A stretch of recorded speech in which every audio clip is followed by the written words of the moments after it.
যে দলের বিরুদ্ধে বারবার উঠেছে গরু, কয়লা আর বালি পাচারের মতো দুর্নীতির পাহাড় প্রমাণ অভিযোগ, সেই দলের অন্দরে থেকেই কি তিলে তিলে শেষ হয়ে যাচ্ছিলেন আশিস ব্যানার্জি? তৃণমূল কংগ্রেসের নেতা, প্রাক্তন ডেপুটি স্পিকার এবং মন্ত্রী আশিস বন্দ্যোপাধ্যায়ের রহস্যজনক আত্মহত্যা এবং তার এক পৃষ্ঠার চিঠি আজ রাজ্য রাজনীতির মোড় ঘুরিয়ে দিয়েছে। তৃণমূলের রাজনীতির কারণে দীর্ঘদিন ধরেই মানসিক অবসাদে ভুগছিলেন বিধানসভার প্রাক্তন ডেপুটি স্পিকার আশিস বন্দ্যোপাধ্যায়। তৃণমূল কংগ্রেসের সর্বস্তরে ছড়িয়ে পড়া দুর্নীতি এবং সাধারণ মানুষের কটূক্তি ও গালাগালি সহ্য করতে না পেরে তিনি কি শেষ পর্যন্ত এই চরম পথ বেছে নিলেন, উঠছে প্রশ্ন।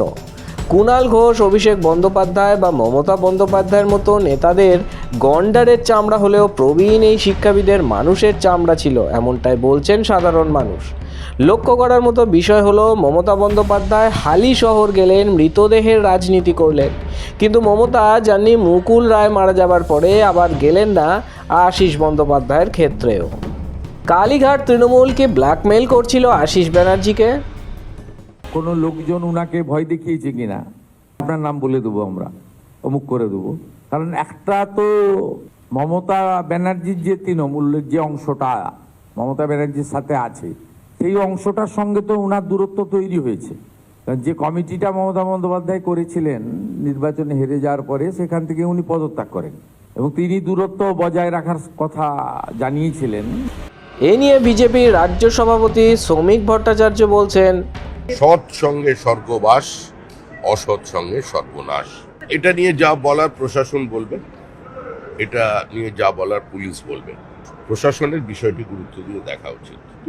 সৎ সঙ্গে স্বর্গবাস, অসৎ সঙ্গে সর্বনাশ।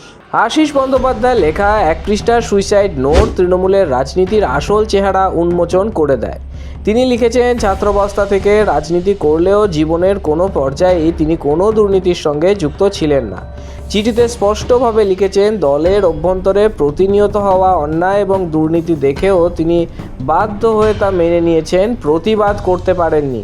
শেষ বয়সে এসে তাঁর উপলব্ধি, রাজনীতিতে আসাটাই ভুল হয়েছে। বোঝাই যাচ্ছে দলের লাগামহীন দুর্নীতি তার মানসিকভাবে ভেঙে পড়ার প্রধান কারণ। এই মৃত্যুর ঘটনার নেপথ্যে উঠে আসছে আশিস বন্দ্যোপাধ্যায় ভাইপো অভিষেক বন্দ্যোপাধ্যায় ওরফে সমুর নামও।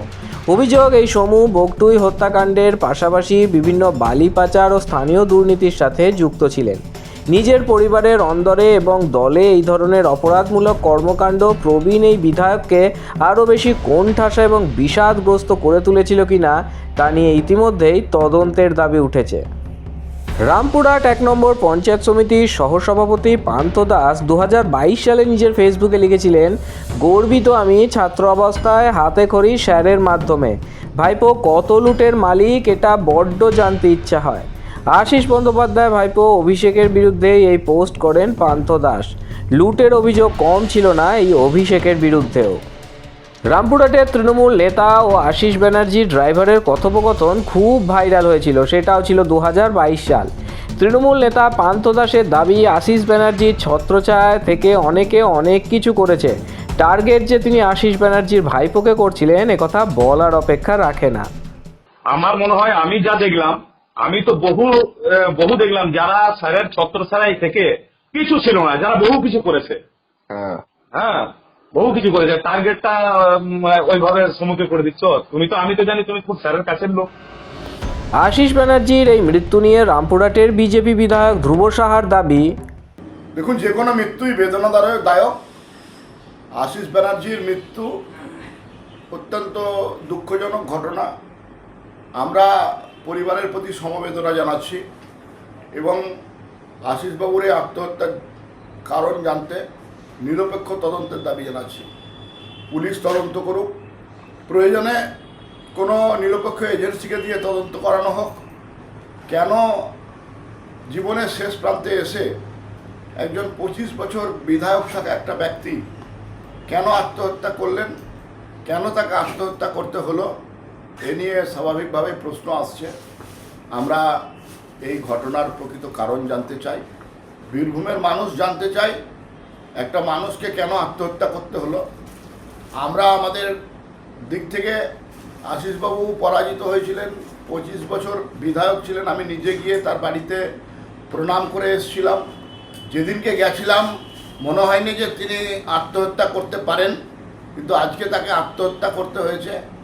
দলীয় কিংবা তার পারিবারিক কোনো কারণ আছে কিনা তদন্ত করতে হবে। আমরা মনে করছি এই ঘটনার পিছনে অনেক কারণ আছে, সেই কারণগুলো সামনে আসা উচিত। 15 বছর ধরে রাজ্যে চলা সুসংগঠিত লুটপাট, বালি, কয়লা পাচার এবং দুর্নীতির দায় কি কোনোভাবে এড়াতে পারে তৃণমূল? এর উত্তর হলো না। তৃণমূলের লাগামহীন দুর্নীতির কারণেই কি আজ আশিস বন্দ্যোপাধ্যায়ের মতো মানুষকে এই পথ বেছে নিতে হলো? আপনার কি মতামত তা নিচে কমেন্ট সেকশনে অবশ্যই আমাদের লিখে জানান। ভিডিওটি ভালো লাগলে এবং সত্য তুলে ধরার এই প্রয়াসকে সমর্থন করতে লাইক করুন, শেয়ার করুন এবং আমাদের চ্যানেলটিকে সাবস্ক্রাইব করে বেল আইকনটি প্রেস করতে একেবারেই ভুলবেন না। সঠিক ও নিরপেক্ষ খবরের সাথে যুক্ত থাকুন মাধ্যমের সাথে। ধন্যবাদ।